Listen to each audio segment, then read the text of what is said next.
They returned to Jerusalem with great joy.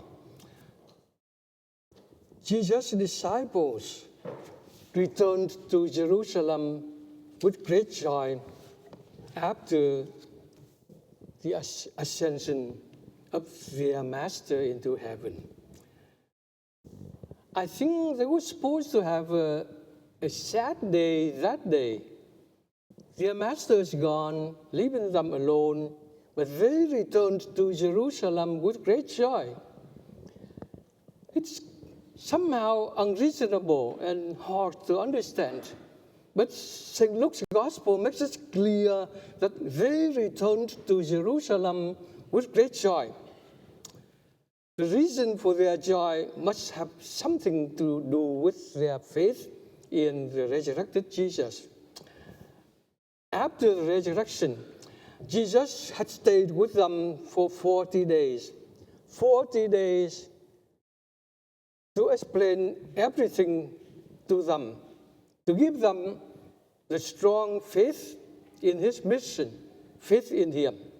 And then at that time, they must have understood enough to feel joy, to feel that way, to return to Jerusalem with great joy.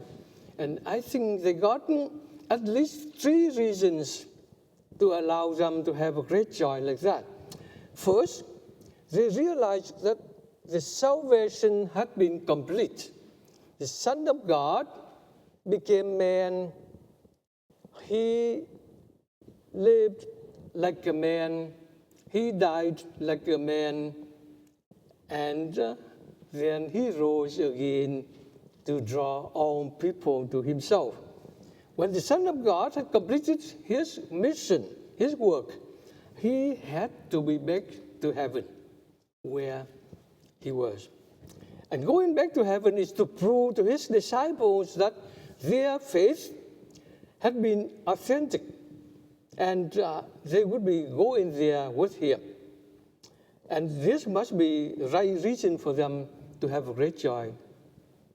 I'm going to prepare a place for you so that where I am, you will be there with me. Jesus has promised them that.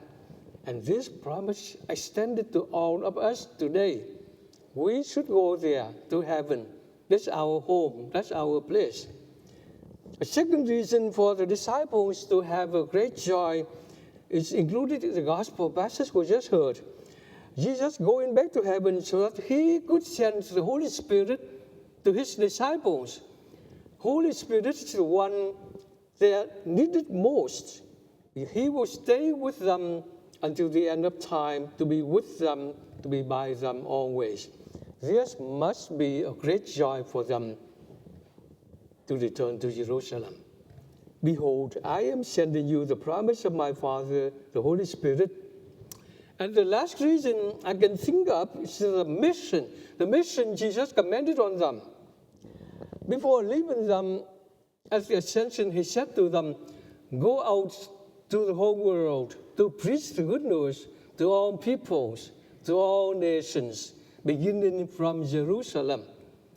This is a task for them to accomplish, a work for them to do, and a mission for them to carry on. And it must be hard work, a heavy duty, a job they would risk even their lives to fulfill it. But they accepted with great joy. They accepted it. They knew full well how sacrifices they have to make, but they accepted it with great joy.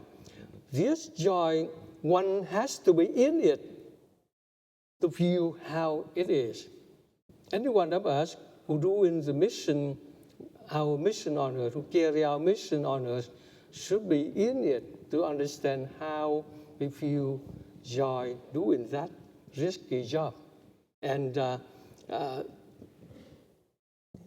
Jesus' disciples have done it throughout the history of the church. And they are still doing it today. And they do it with great joy, even if this costs them their lives. This mission Jesus commented on them before going back to heaven. He went to heaven. Yes, heaven. This is one place all of us has to go. If we don't go there, then we would end up into the hands of the most evil one, our enemy forever. The feast of the Ascension of the Lord to heaven is the best day to remind ourselves that our only way is to go to heaven. Our only place we must go is heaven. Yes, heaven is a place where our good Lord is.